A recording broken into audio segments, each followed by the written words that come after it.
பாசிப்பருப்பு புட்டு பண்ணலாமா? இதுக்கு ஒரு 2 கப்பு பாசிப்பருப்பு நல்லா 3 மணி நேரம் ஊற வச்சு அரைச்சி எடுத்துக்கலாம். இதை இட்லி பானையில் இது மாதிரி தட்டில் ஊற்றி வச்சு ஒரு 30 நிமிஷம் வேக வச்சு எடுத்துக்கலாம். 2 தட்டில் வேக வச்சு எடுத்துருக்கேன். ஒரு அரை மணி நேரம் 1 மணி நேரம் ஆறுனதுக்கப்புறம் இது மாதிரி நல்லா கையால் உதிர்த்து வச்சுக்கலாம். அப்புறம் இன்னொரு தட்டில் இருக்கிறத பீஸ் பண்ணி வச்சுக்கலாம். இப்போ மொத்தம் 2 தட்டில் உதிர்த்து வச்சதை வச்சுருக்கேன். அப்புறம் கட் பண்ணி ஒரு தட்டில் வச்சுருக்கேன். நம்ம 3 புட்டு பண்ண போகிறோம். 2 கார புட்டு, ஒரு ஸ்வீட் புட்டு. ஃபஸ்ட்டு கார புட்டு எப்படி பண்ணுறதுன்னு பார்க்கலாம். இதுக்கு ஒரு பவுலில் எண்ணெய் ஊற்றிட்டு கடுகு, கடலைப்பருப்பு, உளுத்தம்பருப்பு,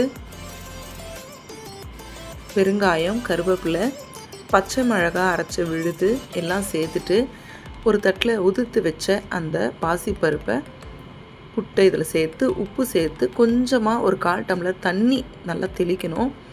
தெளித்து கலந்து விட்டுக்கலாம். இல்லைன்னா தொண்டையில் அடைக்கிற மாதிரி இருக்கும் சாப்பிடும்போது. இதில் கொஞ்சம் லெமன் ஜூஸ் அப்புறம் தேங்காய் துருவினது சேர்த்து கலந்து விட்டால் நம்மளுடைய முதல் வகையான காரப்புட்டு ரெடி. இப்போ ஸ்வீட் புட்டு எப்படி பண்ணுறதுன்னு பார்க்கலாம். இதுக்கு ஒரு பவுலில் நெய் சேர்த்து கொஞ்சம் முந்திரியை வறுத்து எடுத்து தனியாக வச்சுக்கலாம்.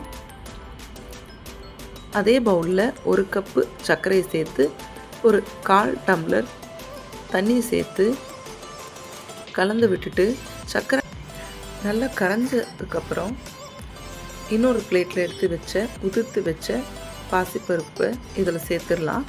இப்போ நல்லா கலந்துட்டு வறுத்து வச்ச முந்திரி, கொஞ்சம் துருவின தேங்காய் எல்லாத்தையும் சேர்த்து கலந்து விட்டால் நம்மளுடைய ஸ்வீட் புட்டு ரெடி.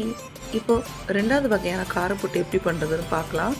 இதுக்கு ஒரு பவுலில் எண்ணெய் சேர்த்து கடுகு, உளுத்தம்பருப்பு, கருவேப்பிலை, அப்புறம் கட் பண்ணி வச்ச பாசிப்பருப்பு வேக வச்ச புட்டை இதில் சேர்த்துட்டு இப்போ கொஞ்சமாக தண்ணி தெளிச்சிக்கலாம். கொஞ்சம் உப்பு, இட்லி பொடி இல்லைன்னா சாம்பார் பொடி எது வேணாலும் சேர்த்துக்கலாம். சேர்த்து கலந்து விட்டுட்டு நம்ம தேங்காய் கொஞ்சம் துருவினதை சேர்த்தா நம்மளுடைய 2வது வகையான காரப்புட்டு ரெடி. இப்போது எல்லா புட்டையும் நம்ம பிளேட்டில் சர்வ் பண்ணிக்கலாம். இந்த 3 வகையான புட்டும் 3 சுவையில் பிரமாதமாக இருக்கும். கண்டிப்பாக எல்லோரும் செஞ்சு பாருங்கள்.